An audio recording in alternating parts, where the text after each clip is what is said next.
Hi, Father Ryan O'Neill here in Granby, Colorado. Just ready to make some comments on the third episode of Bible Secrets Revealed.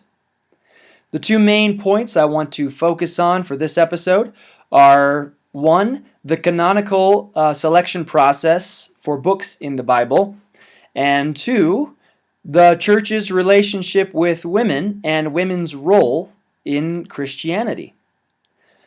First of all, they make a claim in this episode that the books that were chosen for the Bible were chosen for political and economic reasons, that the selection process was very politically charged. This is probably true. There probably was a lot of politics involved in choosing the Bible, mostly because there was not a modernist understanding of separation between church and state. And this modernist understanding, I would try to remind you that modernism sought to separate faith from reason. Faith being irrational and reason being rational. And there's this fight between the two. And that's why there has to be a separation between church, faith, irrational, and state, rational. So that was not around. There wasn't this division. In the third and fourth centuries, when the Bible was being compiled, when the books were being selected, faith and reason were honestly seen as two partners seeking the truth. And so politics, of course, was involved. Because political men had religious beliefs that influenced the way they governed. Which is not the way things are now, much to our shame, I would say. The separation between public and private life has led to the duplicity of many political leaders. Then they harp on Saint Athanasius. They call him Bishop Athanasius of Alexandria. And he was so mean. He was a bad man because he condemned the Gnostic Gospels. The word Gnostic comes from the Greek word gnosis, which means knowledge. And they claimed to have secret knowledge from Jesus. Ooh, no one else knew about it, just them. And so he read through their Gospels like a good bishop, and he condemned those Gospels. And in this episode, they show them burning and hacking and beating and arresting everybody who has these Gnostic Gospels. Now, that may have happened. I don't know. I haven't done that much research in the after effects of Athanasius's desire to be a good bishop and lead his people into the truth about Christ. But they did fail to tell us in this episode that Athanasius himself was exiled 3 times for very long periods of time and multiple assassination attempts. So, they introduce these Gnostic Gospels, and the whole episode focuses on these, basically, Gnostic Gospels, which undermine the teachings in the canonized scriptures of the church. Duh! Of course! Every book that's not in the Bible is probably going to contradict the teachings in the books of the Bible, which is exactly what they want. That's their agenda. They're trying to shake this unshakable pillar, as they keep calling it, the Bible. And if you look at the early church councils, what were they about? Chalcedon, Ephesus, Nicaea, Constantinople, what were all those councils about? They were about the one thing that this episode they bring up in the Gnostic Gospels. The Gnostic Gospels, they just said Jesus was an ordinary guy, just this ordinary dude who wasn't special, he wasn't God, he just taught us religious truths. Isn't that really convenient for our modern day lifestyle? Jesus isn't God. I don't owe him anything. I don't have to change my life. But the early church councils that I mentioned were all about deciding, who is Jesus? Is he just a man, or is he God? Or is he man and God? And if he is, how does that work? How do we understand that? Can we use our reason to support our faith? And they do. They do that beautifully.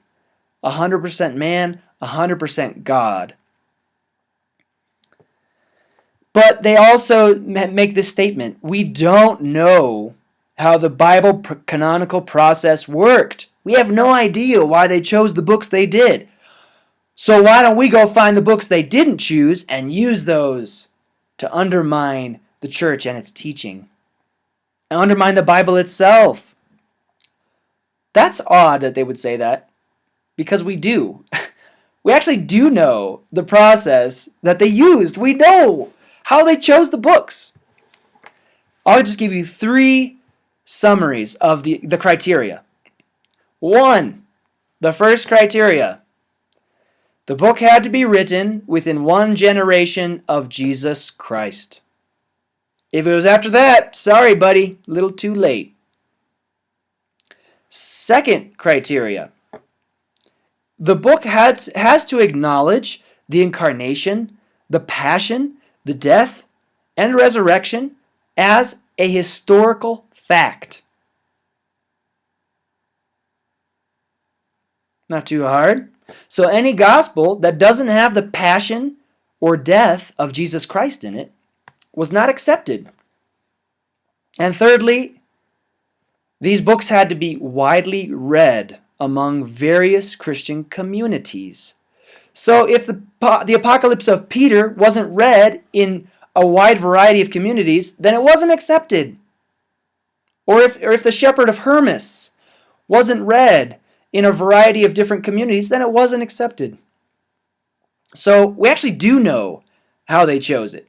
So why they would say that is a lie, I don't know.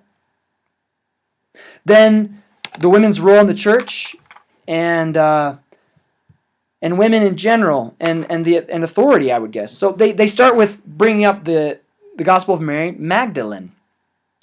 And they make this comment that none of the disciples questioned Mary's authority in the Gospel of Mary Magdalene.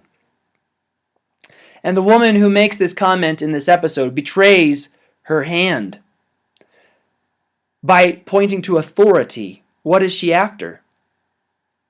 She's after the same power play that she is criticizing the bishops and the early church for doing. Oh, they just chose these books in the Bible because it fit their power play, and it would give them the success they wanted. Well, by her choosing these books in the way she wants, will give her the success that she wants. It's all about power. It's just going to become a vicious cycle if it's all about power over and over and over and over and over again. How about we try and do something different? Nope. They decide not to do that. They decide to just keep doing the same power play over and over again, except women this time. Okay, I'm sure women are free from all sin, unlike men. And if I could just say, the church actually loves women. Have you ever read Mulieris Dignitatem? On the nature and dignity of women? Beautiful. It's a beautiful letter by Pope John Paul II, affirming women and their role in God's plan for salvation. And besides, there are doctors of the church who are women. We have Catherine of Siena, Teresa of Avila, we have Therese of Lisieux, and Hildegard of Bingen. Brilliant women who have influenced church teaching throughout the centuries. And not to mention the Blessed Virgin Mary. I mean, especially the Catholic Christians, right? What's the one thing everyone dogs us for? Oh, you worship Mary, you worship Mary, you worship Mary. And this episode, they were proposing that we worship God's wife, named Asherah. I'm not proposing that, but I am saying the Catholic Church gives a very high place to the role of all women, especially Mary, the mother of Jesus, in the Bible and in the history of Christianity. And this also just reminds me of just something I saw. When I was watching the news once, there was a woman protesting in St. Peter's. She had a board on her chest that said, "I want to be a priest." And I thought to myself, and I want to have a baby. But it's not going to happen because Jesus' deeds are just important as his actions. And he chose 12 men to be his apostles, 12 men to be at the Last Supper, which is where he instituted the Eucharist, which is what primarily priests are ordained to do, is the Eucharist at Mass on Sunday. So that's the rationale behind it. You can argue with it if you want, but that's the church's rationale. Jesus didn't choose women to be at the Last Supper, so we don't choose women to do the Eucharist. And I'll leave you finally with St. Augustine's words when it comes to the canon of the Bible. He said, as he was going through his conversion to the Catholic Christian Church, if it wasn't for the authority of the Church, I would never have given any credibility to the Bible. And this rings true with Jesus' own words. I will send you the Holy Spirit, and he will lead you into all truth, which is the same Spirit that has been guiding the men and women of the Catholic Church, even when it comes to choosing which books should be or shouldn't be in the Bible. I hope this has been helpful. God bless you, and I look forward to the next episode.